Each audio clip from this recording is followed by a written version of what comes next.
Premièrement, cher, voici la Constitution. Montre-moi où on a dit là-dedans que tous les Camerounais sont égaux. Moi, je vais te dire ce que la Constitution a dit. Pour relever... Je suis juriste. Pour relever la manipulation, la volonté de manipuler ceux qui nous écoutent par des techniques de troncage des textes. Quand vous citez un texte, citez-le en entier. Ne prenez pas un morceau qui vous arrange.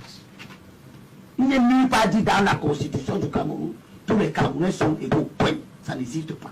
Ce qui est dit, c'est que tous les hommes sont égaux en droit et en devoir. C'est différent de tous les Camerounais sont égaux. On a dit le champ de l'égalité. C'est l'égalité des droits et l'égalité des devoirs.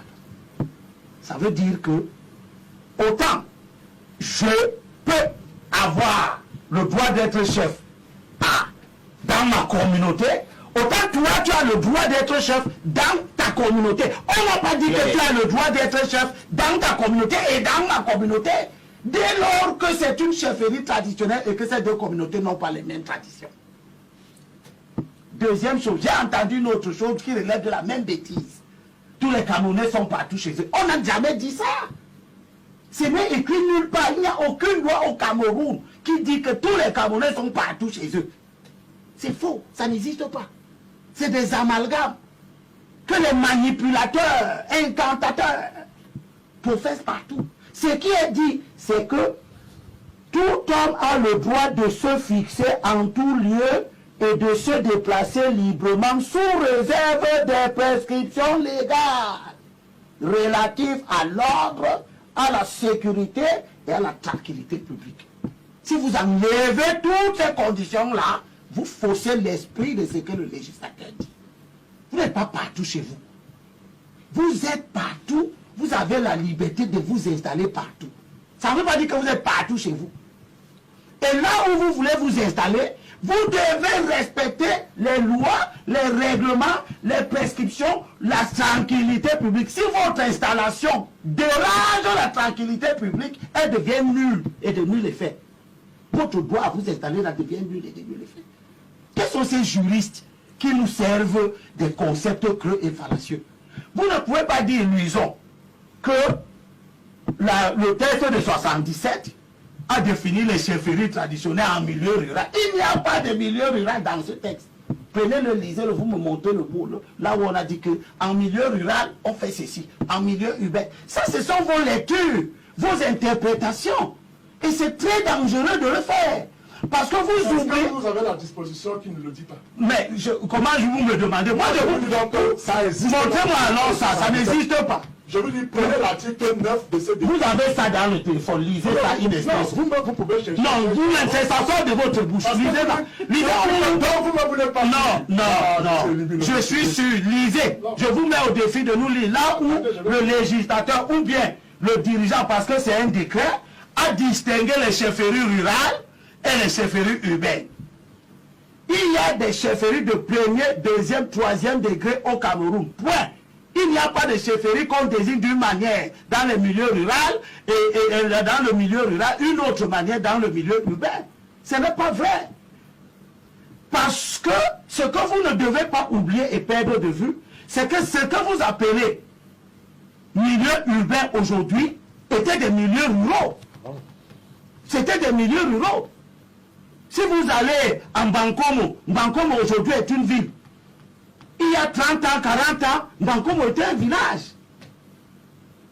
Les gens étaient en Bankomo, vivaient avec leurs us et coutumes, que la Constitution a décidé de préserver. Lorsque le Constituant camerounais dit que l'État préserve les droits des populations autochtones, conformément à la loi.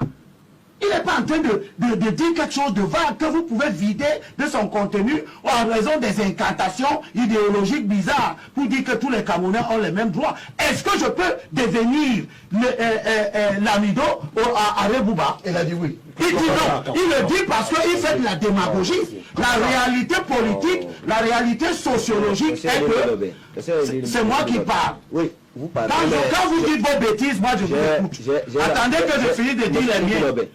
Je ne peux pas être vous le chef, vous chef qui êtes ici, vous savez à moins de vouloir vous rendre ridicule devant les Camerounais qui vous écoutent que monsieur Zang, qui est du Sud, qui est assis ici, ne peut pas être même notable à Rebouba. Parce que la notabilité découle d'une filiation qui n'a pas. Il ne faut pas venir nous raconter n'importe quoi parce que vous êtes à Douala, chacun veut faire à Douala. Et je note, et je demande aux auditeurs, aux téléspectateurs qui nous écoutent, de constater que ce désordre-là ne se fait qu'au littoral. Je ne connais pas un seul chef au Grand Nord, de la Damawa jusqu'à l'extrême Nord, qui est originaire de l'Est. Donnez-moi le nom d'un chef dans la Damawa, à l'extrême Nord, au Nord, qui est originaire du Sud-Ouest. Au motif qu'il habite là. Vous prenez un morceau de bois, vous le jetez dans l'eau du Fouri, depuis 79 ans, il ne devient pas un manjamoto. Vous comprenez? Respectons ce que nous sommes. Notre pays est un agrégat de tribus qui vivaient avant l'arrivée de l'État colonial qui a donné naissance à l'État républicain que nous avons aujourd'hui.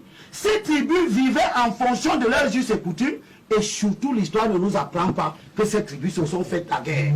Ça veut dire qu'elles avaient la capacité à organiser un vivre ensemble en fonction de leurs différences, mais en fonction de leur volonté de vivre ensemble. Alors, maintenant, vous voulez écraser les peuples autochtones du littoral au motif que vous avez quitté vos régions d'origine, vous êtes au littoral, vous êtes en grand nombre, vous faites comme si le nombre vous donne des droits. C'est de ça que parle le député Bengono Angelbert quand il évoque dans ses travaux la notion de droit anthropologique. C'est-à-dire que ce n'est pas parce que les gens sont venus, les Bamileke sont pleins maintenant au canton Bassa, que Moutome, qui n'a sa filiation que dans le canton Bassa, et qui est dépositaire des coutumes du canton Bassa, doit disparaître de la circulation au motif qu'il est devenu... Est-ce que finalement le principe de la désignation ne cause pas problème?